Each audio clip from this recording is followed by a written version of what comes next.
Shalom, salam sejahtera bagi Bapak Ibu Saudara-saudara, anak-anak yang dikasihi oleh Tuhan Yesus Kristus.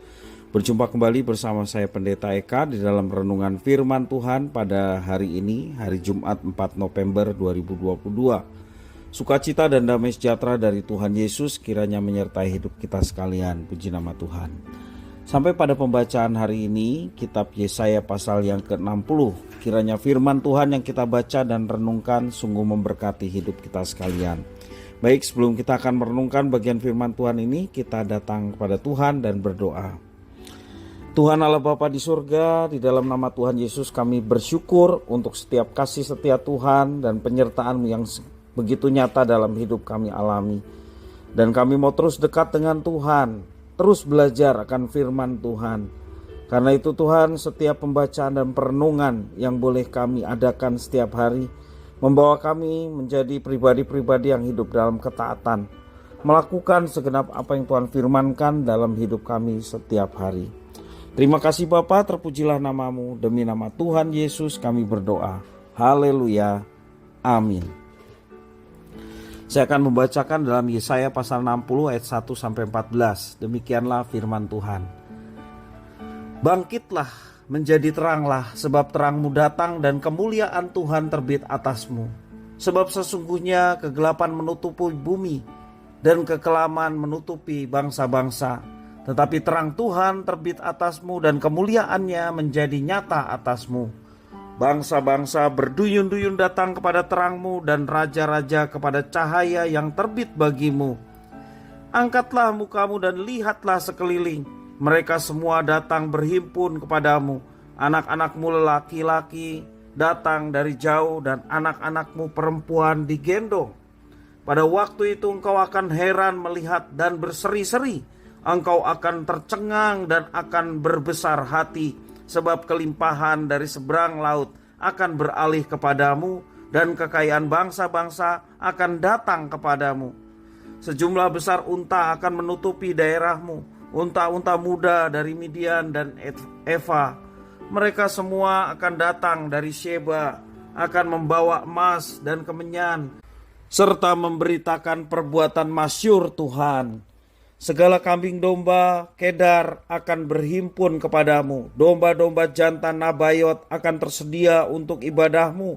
Semuanya akan dipersembahkan di atas mezbahku sebagai korban yang berkenan kepadaku, dan aku akan menyemarakan rumah agungku. Siapakah mereka ini yang melayang seperti awan dan seperti burung merpati ke pintu kandangnya? Sungguh, akulah yang dinanti-nantikan, pulau-pulau yang jauh.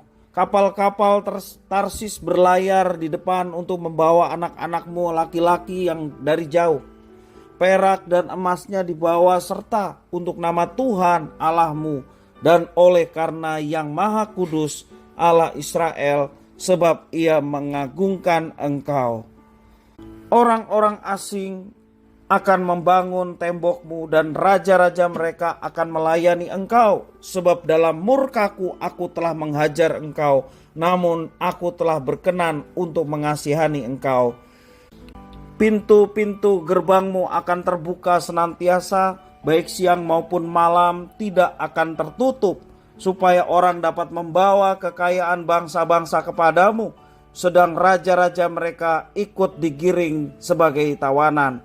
Sungguh bangsa dan kerajaan yang tidak mau mengabdi kepadamu akan lenyap. Bangsa-bangsa itu akan dirusak binasakan. Kemuliaan Libanon, yaitu pohon sanobar, pohon berangan, dan pohon cemara akan dibawa bersama-sama kepadamu untuk mensemarakan tempat bait kudusku. Sebab aku hendak memuliakan tempat kakiku berjejak. Anak-anak orang-orang yang menindas engkau akan datang kepadamu dan tunduk. Dan semua orang yang menista engkau akan sujud menyembah telapak kakimu. Mereka akan menyebutkan engkau kota Tuhan, Sion milik yang Maha Kudus, Allah Israel. Demikianlah firman Tuhan. Bapak Ibu Saudara, kumpulan surat yang ditulis oleh Raden Ajeng Kartini atau R.A. Kartini dan dibukukan dengan judul Habis Gelap Terbitlah Terang, mengungkapkan bahwa setiap manusia pasti mengalami masa-masa sulit.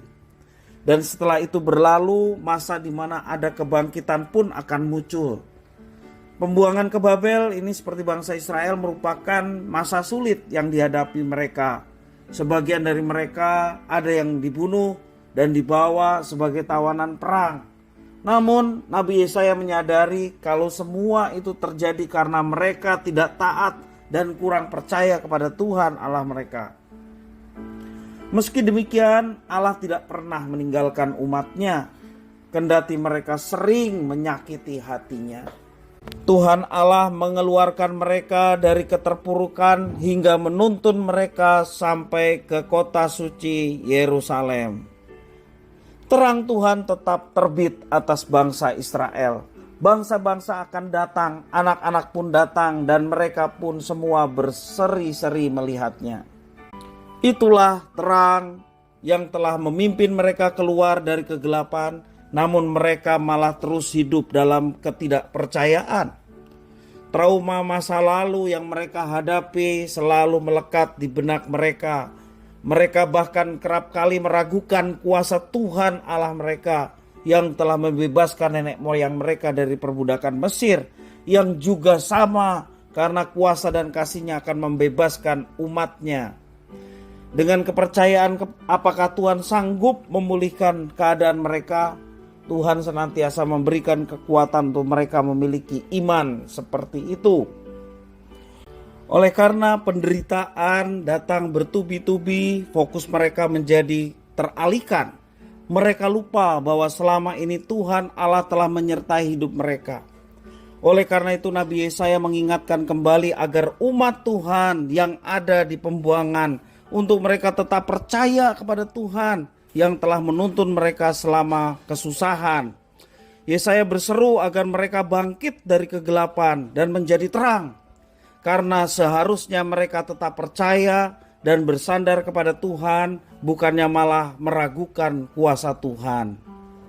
Bapak ibu saudara-saudara yang dikasihi oleh Tuhan, Tuhan Allah pun telah menunjukkan terang itu kepada kita umat yang percaya pada saat ini.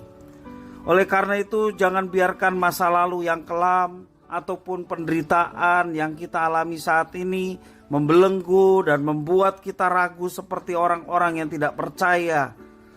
Mari kita bangkit dan menjadi terang sehingga kemuliaan Tuhan selalu nyata dalam hidup kita.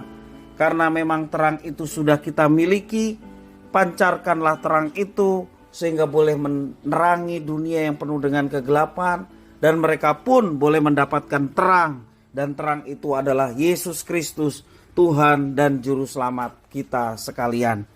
Kiranya firman Tuhan ini boleh memberkati kita sekalian. Mari kita berdoa.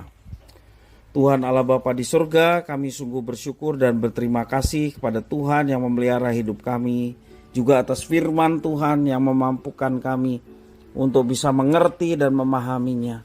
Kau berkenan menolong kami untuk kami dapat menggenapi firman Tuhan ini dalam hidup kami setiap hari. Terima kasih Bapa, inilah diri kami. Kami sedia untuk terus menjadi pelaku firman. Demi nama Tuhan Yesus Kristus kami berdoa. Haleluya. Amin.